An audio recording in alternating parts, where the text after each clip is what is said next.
Welcome to our channel. Today we how to install SQLite with SQLite step by step clearly.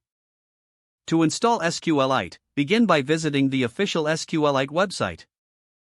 Navigate to the download section on the home page. Select the appropriate version for your operating system. For Windows, download the precompiled binary zip file.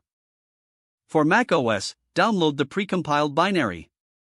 For Linux, you may choose to install SQLite through your package manager. Once the download is complete, locate the downloaded file. For Windows, unzip the downloaded file using a tool like WinRAR or 7-zip. For Mac OS, open the downloaded file and move the SQLite binary to your Applications folder.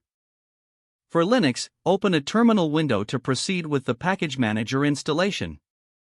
On Ubuntu, you can install SQLite by executing the command sudo apt-get install SQLite 3. For Fedora, use the command sudo dnf install SQLite. After installation, verify that SQLite is installed correctly. Open your command line or terminal. Type SQLite 3 and press enter. If installed correctly, you will see the SQLite prompt. Now you can start using SQLite for your database management tasks. If the page does not load, refresh the browser or try again in a private or incognito window. Make sure you are using the correct email address, then retype it carefully to avoid small typos.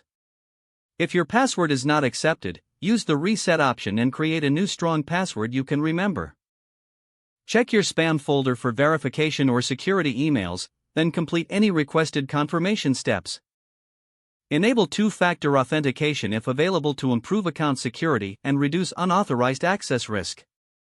After signing in, review your profile details so your contact information and settings are accurate and current.